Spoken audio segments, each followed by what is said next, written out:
কোটা সংস্কার আন্দোলন ইস্যুতে করা বিভিন্ন মামলায় গণগ্রেপ্তার করা হচ্ছে না বলে মন্তব্য করেছেন স্বরাষ্ট্রমন্ত্রী আসাদুজ্জামান খান কামাল। তিনি বলেন, কোটা সংস্কার আন্দোলনকে ঘিরে সহিংসতার তথ্য প্রমাণের ভিত্তিতে গ্রেপ্তার করা হচ্ছে, কোনো নিরপরাধ ব্যক্তিকে গ্রেপ্তার করা হচ্ছে না।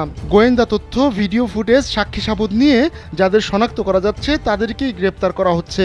ভুলক্রমে যদি কাউকে নিয়ে আসা হয় তাহলে তাকে ছেড়ে দেওয়া হচ্ছে।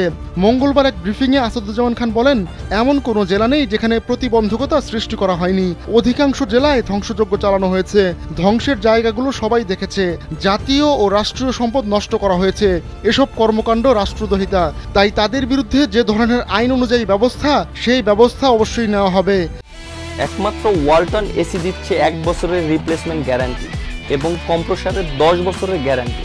এর আগে মঙ্গলবার বিকেলে সচিবালয়, স্বরাষ্ট্র মন্ত্রণালয়ের সভাকক্ষে দেশের চলমান পরিস্থিতি নিয়ে আইন শৃঙ্খলা বাহিনীর প্রধানদের সঙ্গে জরুরি বৈঠক করেন সরকারের 7 মন্ত্রী ও প্রতিমন্ত্রী। দেশের সার্বিক আইন শৃঙ্খলা পরিস্থিতি, কারফিউ, জামায়াত শিবির নিষিদ্ধ, চলমান কোটা সংস্কার আন্দোলন সহ গুরুত্বপূর্ণ কয়েকটি বিষয়ে সিদ্ধান্ত নিতে এই বৈঠক অনুষ্ঠিত হয়। স্বরাষ্ট্রমন্ত্রী আসাদুজ্জামান খানের সভাপতিত্বে বৈঠকে আরও উপস্থিত ছিলেন আইনমন্ত্রী আনিসুল হক, শিল্পমন্ত্রী নুরুল মজিদ মাহমুদ হুমায়ুন, শিক্ষামন্ত্রী মহিবুল হাসান চৌধুরী, তথ্য সম্প্রচার প্রতিমন্ত্রী মোহাম্মদ আলী আরাফাত, শ্রম ও কর্মসংস্থান প্রতিমন্ত্রী মোহাম্মদ নজরুল ইসলাম চৌধুরী এবং ডাক, টেলিযোগাযোগ ও তথ্য প্রযুক্তি প্রতিমন্ত্রী জুনায়েদ আহমেদ পলক।